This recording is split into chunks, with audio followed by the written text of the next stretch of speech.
बिस्मिल्लाहिर्रहमानिर्रहीम। इस वक्त रशिया और यूक्रेन कॉन्फ्लिक्ट्स जो हैं वो अपनी पीक पे पहुंच चुके हैं और बहुत ज़्यादा कॉन्फ्लिक्ट्स जनरेट होने के बाद जो है वो एक तो मुआहिदा जो था वो टूट गया है। उसके हवाले से मैंने आपको बताना है मिन्स्क अमन मुआहिदा क्या था और ये किसकी वजह से टूटा है और इसके पीछे कौन सी चालें ऐसी इस वक्त मुतहरिक हैं जो चाहती हैं कि ये मुआहिदा टूट जाए। और फिर इस मुआहिदे के टूटने के बाद अब जो है वो रशिया को क्या नुकसान होगा और यूक्रेन को क्या नुकसान होगा और इसके असरात जो इर्द गिर्द ममालिक हैं उनके ऊपर क्या आएंगे। दूसरा, इस वक्त मैंने आपको बताना है कि इस वक्त बात जो है वो बातचीत से बढ़कर आगे झड़पों तक शुरू हो चुकी है। और अभी लेटेस्ट रिपोर्ट ये है कि शेलिंग के दौरान, रशियन फोर्स की शेलिंग के दौरान यूक्रेन के 6 फौजी जो हैं वो शदीद जख्मी हो गए हैं। एक तो फौजी जो है उसकी इतलात ये है कि वो मौके पे ही उसकी वो डेथ हो गई है और 6 फौजी जो हैं वो शदीद जख्मी हैं जो शायद अनकरीब एक आध और घंटे में उनकी भी डेथ हो जाए। अब ये तमाम तर जो सूरत हाल वहाँ पर अभी लेटेस्ट जनरेट हुई है ये रिएक्शन में की गई है। किस रिएक्शन में की गई है? ये बरतानिया और अमेरिका की जो पाबंदियां लगी हैं उनके रिएक्शन में की गई।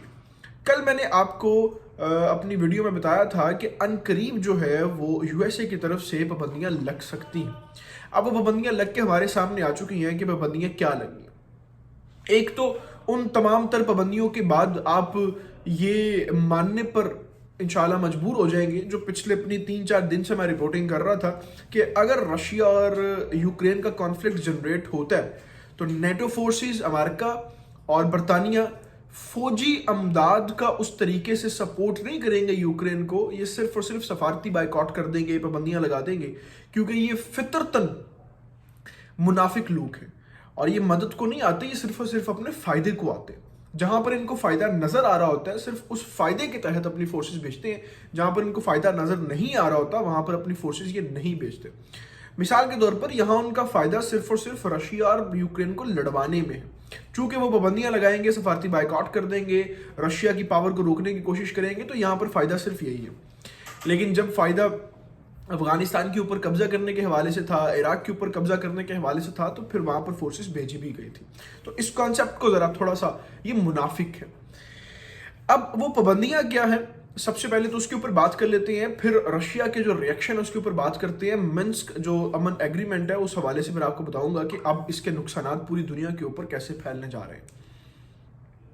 एक तो बड़ी पाबंदी ये लगाई गई है कि 5 बड़े बैंकों को सील कर दिया गया है बरतानिया के अंदर, और अमेरिकन जो सब ब्रांचेस हैं उनके अंदर भी उनको बंद कर दिया गया।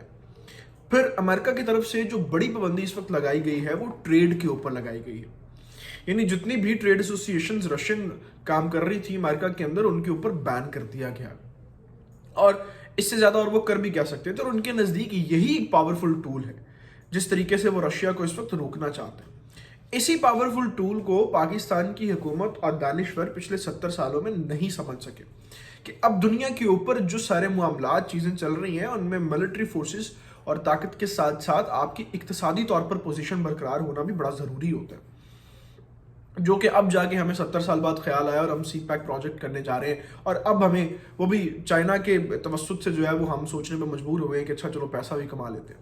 चाइना पिछले 20 सालों में अगर सुपर पावर बन के उभरा है तो उन्होंने अपनी मिलिट्री में तो इतना ज़्यादा वो कोई ऐसी हंगामी सूरत हाल पैदा नहीं कर ली कि जो हम कहेंगे अच्छा पहले उनकी तादाद 20 लाख थी अब उनकी तादाद 2 करोड़ हो गई है तो चलो वो दुनिया की सुपर पावर हो गया। नहीं, इक्तिसादी तौर पर अपने आप को मजबूत किया, मईशत को मजबूत किया, अपनी एक्सपोर्ट जो है उसको बढ़ाया है, अपनी जो लोकल फैक्ट्रीज हैं उनको बढ़ाया है। तो ये सारी चीज़ें जो इकोनॉमिकली आपको स्ट्रॉन्ग करती हैं यही फिर आपको जंगी महाज में भी काम आती हैं। आज के दौर में सबसे जदीद मसाइल ये। अब जब यूएसए के अंदर, एक तो मैंने आपको बताया ट्रेड एसोसिएशंस को बैन कर दिया गया, दूसरा जो 3 बड़े अरबपति थे रशियन अमेरिकन के अंदर जिनकी अमेरिका के अंदर जिनकी जायदाद थी, बरतानिया के अंदर जिनकी जायदाद थी, उनको भी वहां पर बैन कर दिया गया।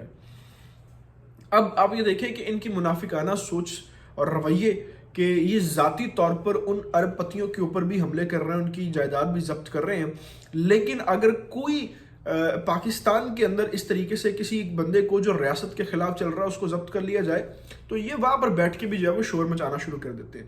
وکاس گوریا جیسے لوگ اور جو اس ملک کے دشمن باہر بیٹھے اور کوئی کسر نہیں چھوڑتے کہ وہ پاکستان ریاست کے خلاف جو ہے وہ بات کرے. تو ان ارب پتیوں کی جائیداد بھی ضبط کر لی گئی اور بینکوں کو سیل بھی کر دیا گیا اور ٹریڈ ایسوسیشنز کے اوپر بھی پابندیاں لگا دی گئی. پھر اس کے ریئیکشن میں ایک تو یہ ہوا کہ رشیا کی طرف سے جو منسک پیس ایگریمنٹ تھا اس کو کینسل کر دیا گیا. جو منسک پیس ایگریمنٹ تھا وہ بیسیکلی یوکرین کے ساتھ تھا کہ کسی بھی صورتحال کے اندر ہم آپس میں جنگی جھڑپیں شروع نہیں کریں گے, پیس کے طور پہ ہی سارے معاملات کو دیکھیں گے. چونکہ رشیا اور یوکرین کا جو کانفلکٹ ہے وہ پچھلے 6 سالوں سے چلتا آ رہا ہے اور وہ اسی لیے چلتا آ رہا ہے کہ رشیا جو ہے وہ اس کو وارن کرتا ہے کہ آپ نیٹو فورسز کو اپنے بارڈرز کے اوپر نہ لگائیں, وہ نیٹو فورسز کے ساتھ الحاق کرنے کی کوشش کرتا ہے. تو یہ پچھلے 6-7 سال سے پیس ایگریمنٹ ہوا پڑا ہوا تھا, اب جو ختم کر دیا گیا ہے. اب اس ایگریمنٹ کے ختم کرنے کے ساتھ رشین پریزیڈنٹ نے جو ہے وہ دھمکیاں بھی لگائی. سب سے پہلی دھمکی تو انہوں نے یہ لگائی ہے کہ اب ہم نہ صرف 2 ریاستوں تک محدود رہیں گے بلکہ پورے یوکرین کے اوپر بھی حملہ کر سکتے ہیں. اور دوسرا یہ کہ ہم جو ہیں وہ پوری نیٹو فورسز اور مغرب کے خلاف بھی جوابی پابندیاں بھی لگا سکتے ہیں, صرف ڈسٹربنس روس کو نہیں ہوگی. آج آپ دیکھیں تیل کی قیمتیں جو ہیں وہ پھر انٹرنیشنل مارکیٹ میں بڑھ گئی ہیں, گیس کی قیمتیں جو ہیں وہ انٹرنیشنل مارکیٹ میں پھر بڑھ گئی ہیں. قطر کے اندر کل تمام ممالک کا اجلاس تھا جو گیس کے حوالے سے بڑے اہم ممالک ہیں, وہ اسی ایشو کو لے کر بیٹھے ہوئے ہیں کہ اگر رشیا یہ سارے معاملات کر دیتا ہے تو پھر گیس کی قلت کو کیسے پورا کیا جائے گا.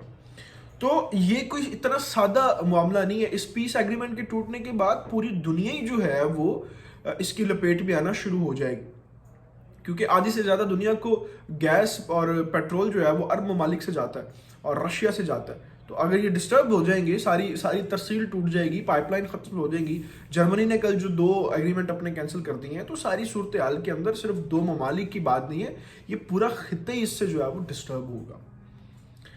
اور پھر جو فوجی جھڑپیں آج شیلنگ کی گئی رشین فورس کی طرف سے, وہ بھی ایک باقاعدہ طور پر جنگ کا اعلان ہے کہ ہم جو ہے وہ آپ کو کسی بھی صورت میں ہم معاف نہیں کریں گے جو آپ صورتحال رشیا کے ساتھ کر رہے ہیں. آپ نے امریکہ, برطانیہ اور سب لوگوں کو جو ہے وہ روس کے خلاف کر دیا, تو ٹھیک ہے پھر ہم بھی مرتے کم از کم آپ کو ماریں گے تو صحیح.